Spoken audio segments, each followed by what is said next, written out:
Seri Orang Kudus ke-23. Santo Agustinus dari Canterbury, Uskup dan Pengaku Iman.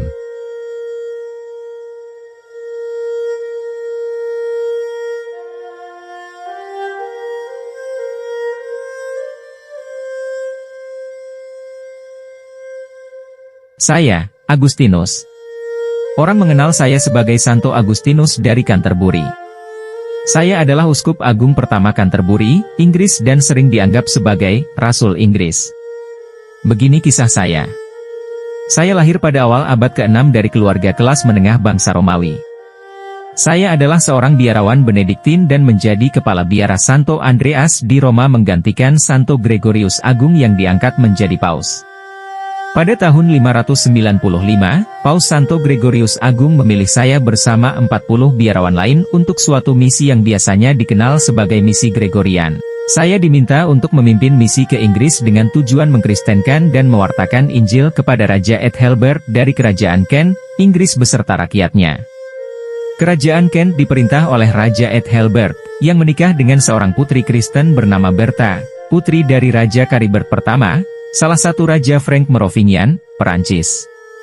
Raja Ethelbert adalah seorang penyembah berhala pada saat itu tetapi memberikan kebebasan beribadah kepada istrinya. Saya dan para biarawan pun memulai perjalanan kami. Kami singgah di Perancis Selatan membawa surat dari Paus kepada Raja Perancis untuk memungkinkan kami mendapatkan perbekalan dan penerjemah dari Perancis, mengingat hubungan baik dari Kerajaan Perancis dan Inggris. Di Perancis Selatan inilah, kami diperingatkan akan kebengisan orang-orang Anglo-Sakson, Inggris. Para biarawan menjadi patah semangat.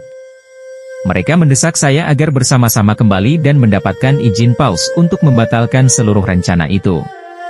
Kami memang melakukannya, tetapi Paus tetap bersikeras mengutus kami ke Inggris dengan mengirimkan surat-surat yang menyemangati para misionaris untuk bertahan. Beliau mengatakan bahwa orang-orang Inggris rindu menerima iman Kristiani. Saya dan para biarawan pun akhirnya tetap berangkat ke Inggris. Kami tiba di Inggris pada tahun 596. Saat tiba di Inggris, kami disambut baik dengan tangan terbuka oleh Raja Ethelbert. Saya dan para biarawan membuat suatu arak-arakan ketika kami mendarat. Kami berjalan beriringan sembari memadahkan mazmur. Kami membawa sebuah salib dan sebuah gambar Tuhan Yesus. Banyak orang menerima kabar gembira dari saya dan para biarawan. Raja Ethelbert menawari kami sebuah tanah dari gereja yang hancur dan memberi kami izin untuk mempertobatkan sebanyak mungkin orang. Di tanah sumbangan raja tersebut, saya mendirikan biara Santo Petrus dan Paulus, yang kemudian menjadi biara Santo Agustinus. Raja Ethelbert sendiri juga dibaptis pada hari raya Pentakosta tahun 597. Gembira dengan berita tersebut, Paus Santo Gregorius Agung menunjuk saya sebagai Uskup Agung Canterbury yang pertama.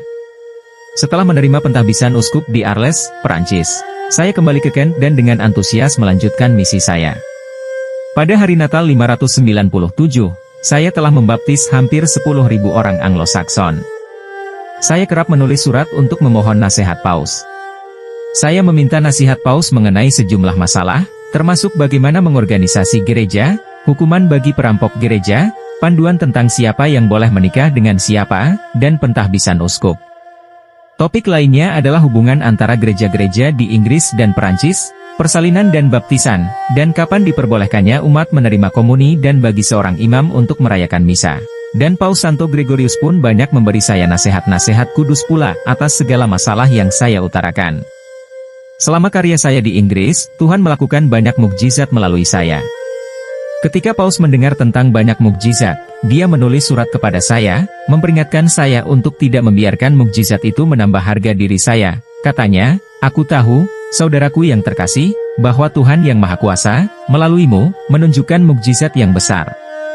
Oleh karena itu, kamu perlu bersukacita dengan rasa takut, dan takut dengan sukacita sehubungan dengan pemberian surgawi itu. Kamu akan bersukacita karena jiwa orang Inggris melalui mukjizat lahiriah ditarik kepada rahmat batin. Tetapi kamu akan takut, kalau-kalau, di tengah keajaiban yang terjadi, pikiran yang lemah akan menjadi sombong karena rasa percaya diri." Setelah 10 tahun pelayanan di Inggris, saya mengetahui bahwa kematian saya sudah dekat. Saya mempersiapkan kematian saya dengan memilih pengganti saya yaitu Lawrence dari Canterbury dan menahbiskannya menjadi uskup. Pada saat saya meninggal pada tanggal 26 Mei 605, dua raja lainnya telah dibaptis, dan setelah kematian saya, kegiatan misionaris terus berlanjut.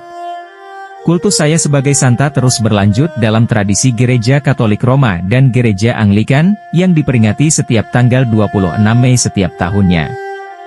Santo Agustinus dari Canterbury, doakanlah kami.